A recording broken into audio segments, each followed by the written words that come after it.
बहुत बहुत वंदन, बहुत बहुत अभिनंदन।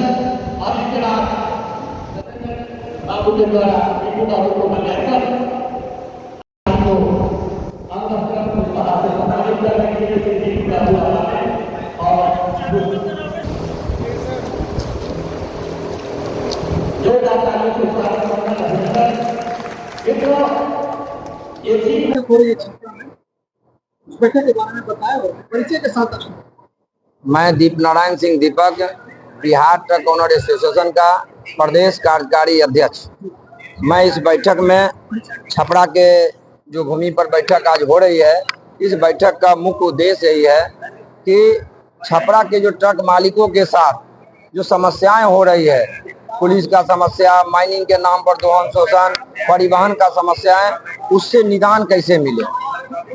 फाइनेंसर के नाम पर अन्य मुद्दाएं पर जो चर्चाएं हुई है, उसमें मुख्य रूप से यह है कि खनन कानून बना है, इसके नाम पर नो एंट्री जो लग जाता है कि भाई नो एंट्री लग गया, अब उसको खनन कानून के नाम पर गाड़ी मालिकों को परेशान किया जा रहा है।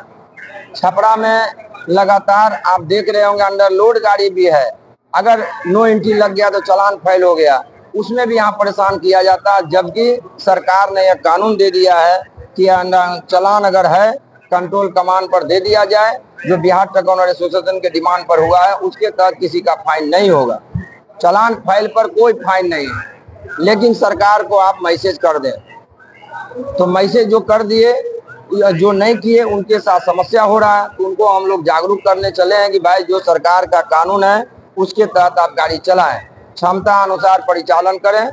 ओवरलोड, अगर ओवरलोड कोई चलाते हैं उसके समर्थन में हम लोग नहीं हैं।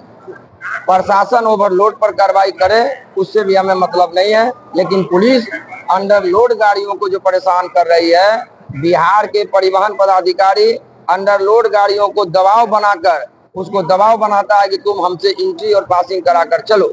उसके विरोध में हम लोग पूरे बिहार में बैठक कर रहे हैं कि भाई खाली गाड़ी अंडरलोड में हम पैसा किस बात का। तो कानून है, सो कानून है, कोई एक कानून लगा देता है कि बॉल का बत्ती बढ़ल है तो यह है, सीट बेल्ट नहीं है, मैंने ट्रक मालिक को परेशान किया जा रहा है।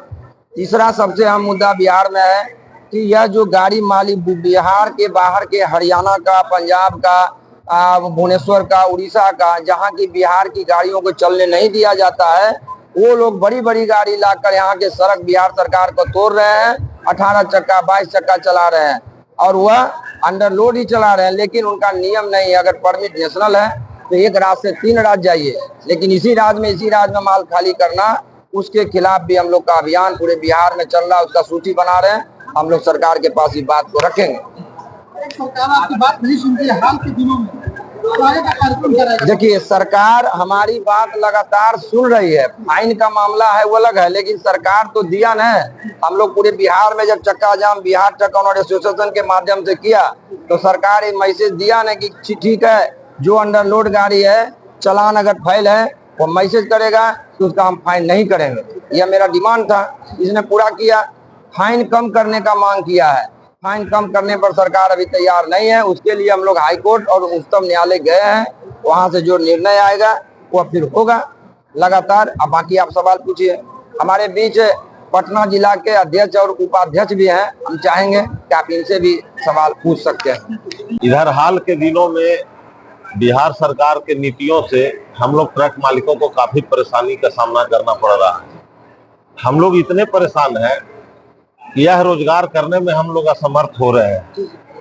ऐसी परिस्थिति में संगठन ने निर्णय लिया है कि जो समस्याएं ट्रक मालिकों का है और सरकार के चलते खासकर जो समस्या हम लोगों को आ रहा है दोहन शोषण का, इससे हम लोग कैसे निदान करा पाएंगे, ट्रक मालिकों को कैसे बचा पाएंगे, इस संबंध में हम लोग हर एक जिलाओं में संगठन की मजबूती भी प्रदान कर रहे हैं बैठक के माध्यम से, और सबको सलाह भी दे रहे हैं कि कैसे चलना है। सरकार हम लोगों को क्या क्या समस्या दे रही है या जानने के लिए भी हम लोग प्रयास कर रहे हैं कि कहाँ कहाँ हम लोग को क्या समस्या है, और संगठन को भी सशक्त बनाना है।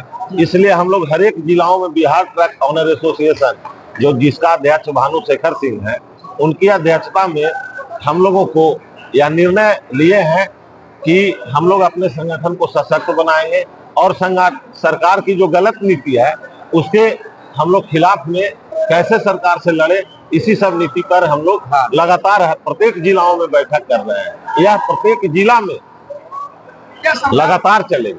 क्या सरकार से अभी वार्ता हुई है? सरकार से वार्ता हुई है, सरकार हमारी बात भी मानती है, पर बात कागज तक ही रह जाता है। समस्या यही है, इस समस्या से कैसे निजात पाए। हम लोग लगातार सरकार को कह रहे हैं कि यदि मैं सही हूं तो हमको अपने प्लेटफॉर्म का जरूरत है ना, जहां हम अपनी बात को रख पाए।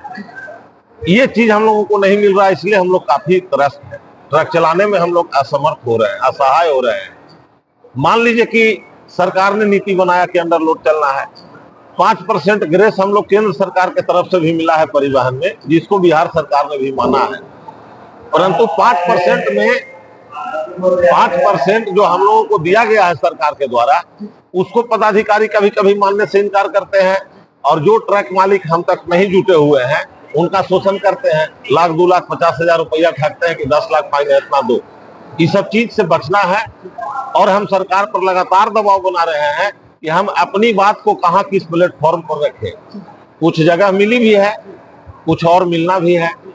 5% ग्रेस की बात आई है, लेकिन हम लोग इसको सार्थक जगह पर नहीं पहुंचा पाते हैं, चलान फेल होता है। हम लोगों ने कहा था कि हमको इससे बचने का क्या उपाय है भाई, मेरा चलान रास्ता में जाम में फेल हो जाता है, इसके लिए मैं क्या करूं। सरकार को मैं धन्यवाद देता हूं, हमारी बात सुनी और उन्होंने अपना एक व्यवस्था बनाया जिसमें हम लोग उस पर मेल कर देते हैं। वो अपना कार्यालय में स्थापित किया व्यवस्था, जिसमें हम लोग मेल करते हैं और वो गाड़ी छूटती है। तो इसी तरह से हम लोग अपने प्लेटफॉर्म को और मजबूत कर रहे हैं कि हम निर्दोष लोग ना फंसे। 20 लाख संगठन का सदस्य है, इसको हमको 10 लाख पर ले जाना है, ताकि यदि सरकार बात ना माने तो हम पूरे पटना में जाम कर दें, लोग से जाम हो जाए। इतना व्यवस्था है पहला चरण में।